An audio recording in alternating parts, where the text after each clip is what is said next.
Following a grueling yet passionate election year, our lives have been consumed with politics. Opinions flared, generations divided. So what shapes our political outlook? And how do generations develop their distinctive political identity? A look into generational politics and what our younger generations have to say about their political influence. I'm Rana Kamal. This is Our Issues, Twin Cities.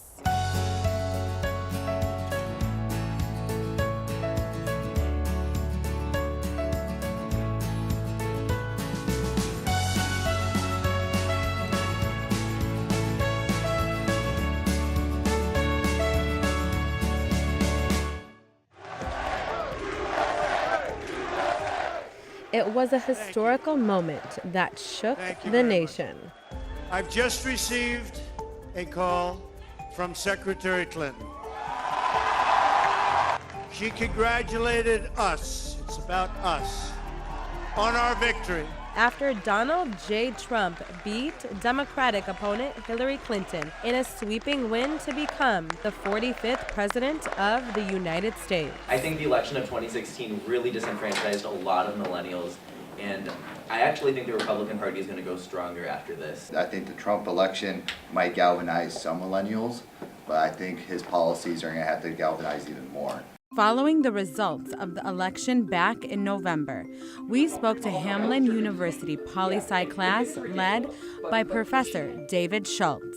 Part of what really did happen was that turnout was significantly lower than they anticipated. And generally the argument is when turnout is lower, that hurts Democratic candidates. Millennials, some women, people of color just didn't come out in the percentages they did before. Low voter turnout, the urge for the anti-establishment, voter fraud. One thing's for sure, with an ever so evolving population, politics are clearly changing. Today, the generational political spectrum looks something like this. Silent generation, then the baby boomers, Generation X, and millennials. Oftentimes when we think of generational politics, we think young equals liberal, old equals conservative. Do you think that's pretty accurate? Does age shape a person's political outlook? One of the great myths is the idea that says that when you're young, as you said, you're very liberal. As you get older, you become more conservative. And the reality is instead is that we fix our political views roughly in our adolescence. Now, the reason why this is important is that most of us don't become more conservative as we get older. Where we are at, let's say, roughly 16, 18, 22 years old is going to be the lens through which we view the world politically for the rest of our lives. How did generations develop their distinctive political identity? Historical events can influence how people think about the world, but also economic events can do it. You know, are people coming up of an age during the Depression, as some of our great-grandparents did when the economy in the United States had collapsed? Or are they coming up during a time when the economy is doing well? So a lot of it is about sort of historical circumstances in terms of how we come of age at a particular time that starts to influence us. For Fu Lee, economical hardship was what piqued his interest in politics. As a teen, Fu worked at the Cookie Cart in Minneapolis, a nonprofit that employs more than 200 teenagers a year, providing career counseling and classroom job readiness training. He's the first Hmong American to represent Minneapolis at the Capitol. We have been here in the United States for over 40 years now, and we have really contributed to what's been going on here in the state of Minnesota. And I think that this isn't the first time, or won't be the last time, that we have a candidate of Hmong American background running for office. As Thai refugees, Fu and his family immigrated to America in the early 90s. Growing up in the housing projects of Minneapolis, Fu took care of his non-English speaking parents, which led him to take notice of the economic and racial disparities many people face in Minnesota. What did you notice in particular? Well, the system that we have in place is tough for folks who don't understand English or who do not have the formal educational background to really attain the services that are supposed to be there for us to really tap into, to really help us in our lives. So it really got me interested in public service. How do we make it easier for our neighbors just to connect to the services that we have available. As a young politician yourself and a millennial, how do you see millennials impacting politics today?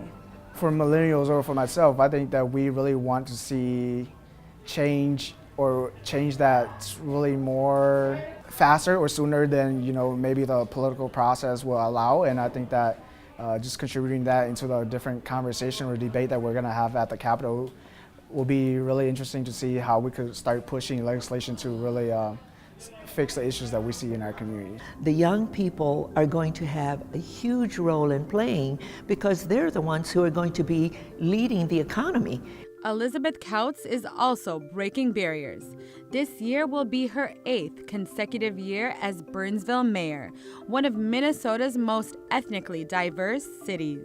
How do you project the growing diversity contributing to the political scene here in Burnsville in the future? I think the thing that's going to happen is that people are going to have a different lens that they view what government does. I don't know whether they're going to be as loyal to a political ideology. Currently, baby boomers are driving politics, but when do you envision to be the pivotal moment of change in politics for millennials? It is that time when they get married and have a family. And now it's about a system, a family system. And now they become more engaged in the community, and they are now taking ownership of a community. When they have children, now they need an automobile and not just transit to get to work, but they need an automobile to make sure that the children get to daycare, and then they need to get to work and all of that. So dynamics change, and that's when it starts to change, I think, for millennials. When we return, what a panel of young millennials have to say about their role in politics today.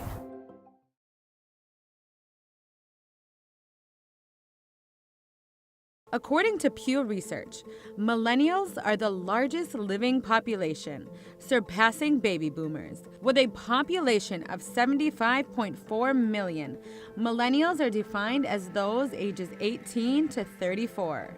As millennials are getting older, they're becoming more interested in politics and social issues. How much of an effect do you think millennials have on politics today? Right now, millennials are the largest voting bloc in the electorate. Now, first off, millennials are 86 million people in our population. Just to put in comparison here, the baby boomers were 76 million, so they're even larger than the baby boomers. The millennials are also on all kinds of studies that we look at and asking them how to rank them in terms of conservative versus liberal. They're the most liberal generation we've ever surveyed. So they are farther to the left than the silent generation, which is basically exiting out. But the millennials are now starting to vote in larger and larger percentages, and in this election, they're the largest voting bloc. Black Lives Matter! We do it from a zoo! Black Lives Matter! Their influence, especially on social issues, is certainly felt today. The millennials have already made their imprint on two issues, on LGBT issues, especially marriage equality, and in the whole debate on medical marijuana and the legalization of marijuana. They have already largely changed the debate. What I think is a fascinating question is how the millennials, roughly those born between 1982 and 2000, the largest generation in American history, what's their coming political imprint on American society over the next decade or more? I think it's really dependent on us to make the change. So I sat with a few undergrad millennials from Hamline University to discuss the impact their generations has on politics today. What has been the most pivotal moment in your life that has shaped the way you view politics? I have to say it was when the Vote No movement was successful back in 2012, when I was in high school. Like when that was passed, or when it wasn't passed rather, that was a moment where I realized, oh my gosh, we can actually make a change. Seeing like this amendment that had been like going on in 36 other states where, you know, people were constitutionally restricting the right to marry, and then all of a sudden in Minnesota we're like, no, we're going to reject that, and we're going to say that people can marry whoever they want. That was really powerful, and that's kind of what got me into politics. I was raised by my mom and stepdad who are both Mexican immigrants, so I just kind of always heard about how politics really affected us directly. But I think the thing that really motivated me to become involved in politics with my career is when I worked with Take Action Minnesota last year to help get Earn Sick and Save Time passed in Minneapolis and St. Paul. So I guess just like knowing that like my story and my voice could actually do something to create positive change like really motivated me to be like, I guess, get other people my age involved in politics as well. What really, I think, got me thinking about politics was the 2008 economic crash, and just seeing like the fallout from that, and how government just dropped the ball hard. And that's what really woke me up, I guess. There is this belief that millennials are politically indifferent and are the disconnected generation. Do millennials care about politics? Yeah. I think there are a lot of millennials who feel like their voice doesn't matter and that there isn't a lot they can do. So I think a lot of millennials just kind of want to reform like the political system. I definitely think that the idea that millennials are somehow like apathetic towards politics isn't quite accurate. I definitely think that we're some of the most opinionated people. I think where the issue lies is getting millennials mobilized and really participating in the political process. There needs to come some massive issue that really galvanizes the generation. I think if we take generations a bit smaller, the gay marriage debate was when the generation just before us had their big moments. I don't think we've had ours yet. You could argue it was the Sanders campaign, but I don't think we're there yet. Research has shown that the majority of millennials have little or no trust that the government will do what is right. Why do you guys think that is? If we're basically middle to lower class Americans, which most of us are, the government has failed us. We have a political system that has shown time and time again that the will of the people is not necessarily what's going to happen. Case in point with the 2016 election, we have someone, Hillary Clinton, who wins more human beings voting for her by a huge margin, I mean nearly 3 million votes. And yet this system, the Electoral College, chooses a losing candidate. And I think instances like that are really disenfranchising our generation, millennials. I really believe that there's starting to be a revolution with our generation, and I think it's really like about us acknowledging that the government is supposed to be serving the people. So I think there are a lot of community organizations and nonprofits that are working to make sure that like the power goes back to the people and making sure that we come together as a community and like as a country to, I guess, get back what we feel like we've lost for so many years. How much of an effect do you think millennials have on politics today? To be honest with you, I don't think that millennials have a huge voice right now, and that's a shame. And I think that that's something that's going to need to change going forward if we want to have any hope of reforming a system that so many people are unhappy about. I actually think we have a pretty big voice because I believe that there are like more like people our age who voted like than any other, like at least in this century, than any other time or any other election. So like even though like I guess like the system failed us by having somebody who didn't win by the popular vote, there's still more people who were able to vote, and because of that there's so many people who are upset and realize that the system needs to change, and I think we are having a big effect on that. As millennials, what are the issues that you guys care about today? I guess there are a lot of social issues that I care about, but at the end of the day, like it's kind of all underneath the umbrella of everybody having the same basic human rights. To me, the kind of society that we have in America is perfectly able to give just about everyone a life full of meaning and productivity. And when we are this wealthy as a whole country, there is no excuse. And with economic power can come social power. I guess I'm more passionate about social issues. Not that economic issues aren't important. They're just not something that I'm super crazy about. Specifically trans rights. I mean, I have a twin brother who's trans, and just seeing how even within the LGBTQ community, like we've made so much progress, and yet we're kind of leaving behind trans individuals. There's this perception that, okay, marriage equality is passed, and now, yay, everything's great for everyone. Well, that's not quite the case. There's so much more work to do. Up next on Our Issues Twin Cities, how our future generations will drive change in the next decade.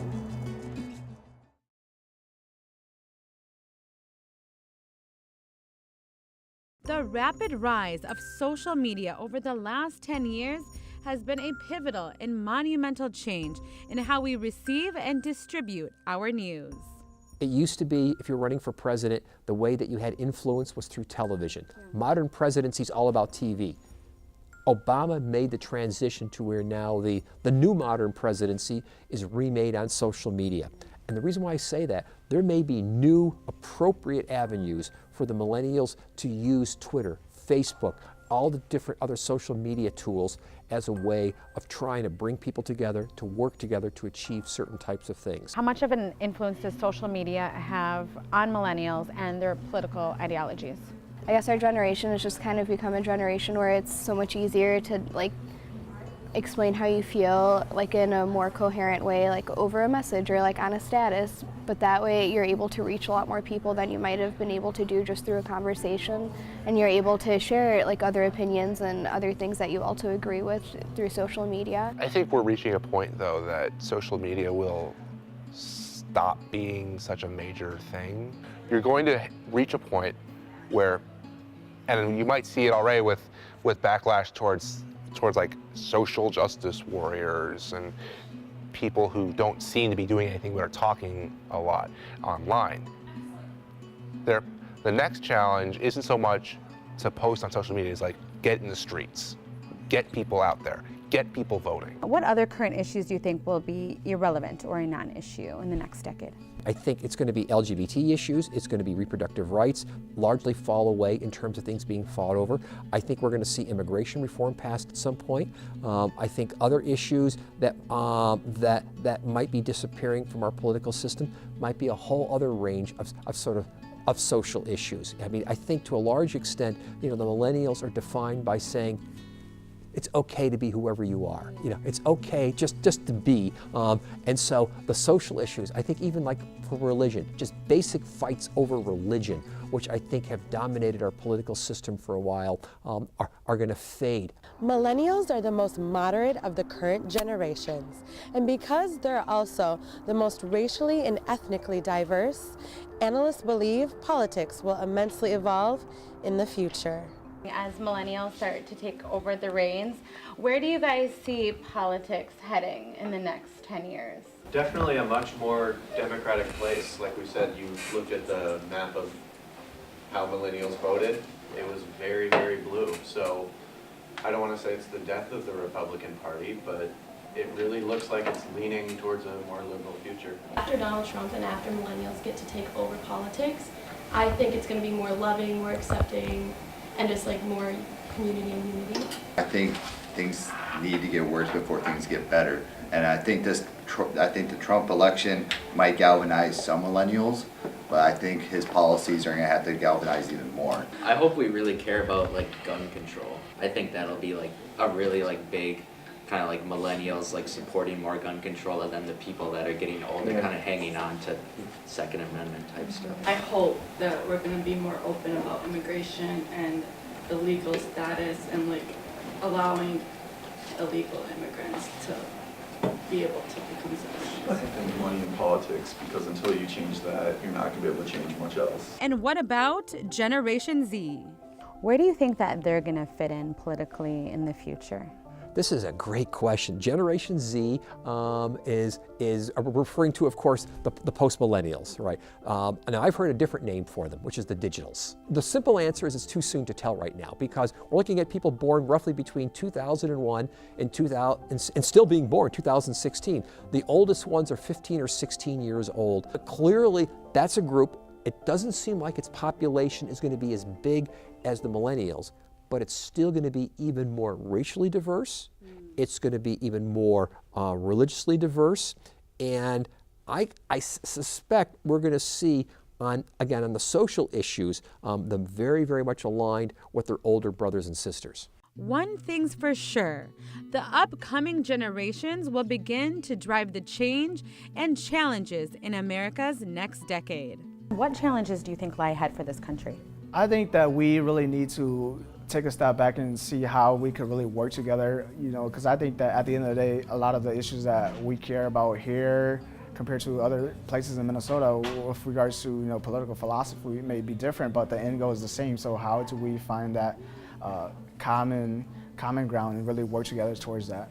How do you see the upcoming generations taking on these challenges?